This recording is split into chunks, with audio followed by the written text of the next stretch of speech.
قومی assembly speaker قومی assembly سردار ایاز صادق نے محمود خان اچکزئی کو اپوزیشن لیڈر بنانے کا اعلان کر دیا۔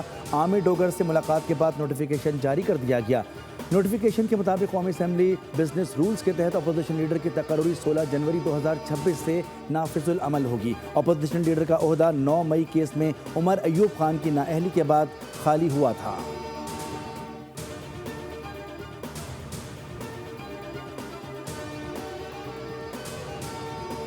اپوزیشن کی اکثریت نے محمود خان اچکزئی پر اعتماد کا اظہار کیا ہے۔ امید کرتے ہیں کہ اپوزیشن پارلیمنٹ میں بھرپور کردار ادا کرے گی۔ پارلیمنٹ سے ہی تمام راستے نکلیں گے۔ مشیر وزیراعظم برائے سیاسی امور رانا ثناء اللہ کی program debate with Nadia Mirza میں گفتگو۔ کہا مولانا فضل الرحمان اور محمود خان اچکزئی سے مشکل حالات میں ساتھ کھڑے ہیں۔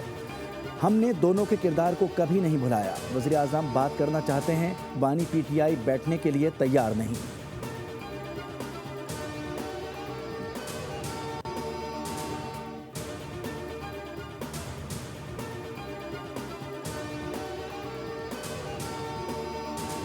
افغان طالبان اور ٹی ٹی پی کے گٹھ جوڑ کے ٹھوس ثبوت ہیں۔ دہشت گرد ایک بار پھر سر اٹھا رہے ہیں، انہیں پاکستان کی سرحدوں سے اٹھا کر بحر ہند میں ڈبو دیں گے۔ افواج پاکستان نے بھارت کو ایسا سبق سکھایا جو وہ کبھی نہیں بھولے گا۔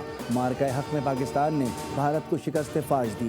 وزیراعظم شہباز شریف کی قومی پیغام امن کمیٹی سے گفتگو۔ کہا کہ دہشت گردی آج سب سے بڑا چیلنج ہے۔ شہداء نے اپنے خون سے پاکستان کی آبیاری کی ہے۔ قومی پیغام امن کمیٹی کا کردار نہایت اہم ہے۔ دہشت گردی کو جڑ سے اکھاڑ پھینکیں گے۔ وزیر اطلاعات عطا تارڑ نے کہا کہ کمیٹی کے ارکان امن کا پیغام لے کر ملک بھر میں جائیں گے۔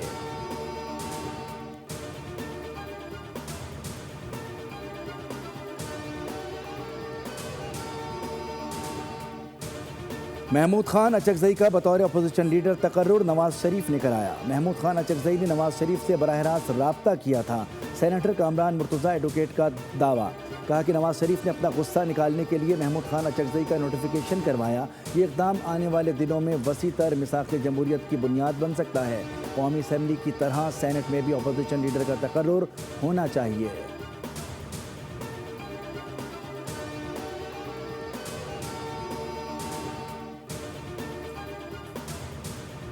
محمود خان اچکزئی کی آج تعیناتی ہوئی، کل سے کاؤنٹ ڈاؤن شروع ہو جائے گا اور بانی پی ٹی آئی انہیں بھی فائر کر دیں گے۔ کوارڈینیٹر 2 وزیراعظم اختیار ولی کی پروگرام بول رپورٹ ود بطول راجپوت میں گفتگو۔ کہا کہ بانی نے محمود اچکزئی کے ساتھ اختلافات شروع ہو جائیں گے۔ تحریک انصاف میں اپوزیشن لیڈر کے لیے کوئی کٹ کاٹ کے لوگ نہیں۔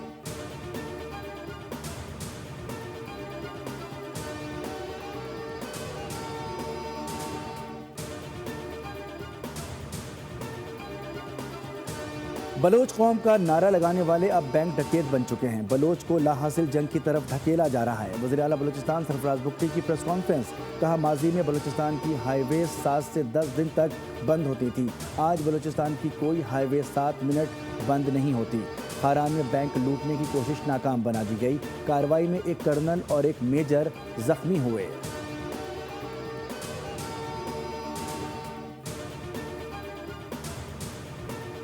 السلام علیکم، آپ دیکھ رہے ہیں بول نیوز، میں ہوں مونس رضا۔ ہیڈ لائنز آپ نے ملاحظہ کی۔ کسی بھی خبر کی تفصیل کے لیے آپ وزٹ کر سکتے ہیں ہماری ویب سائٹ bolnews.com۔ دیکھتے رہیے بول۔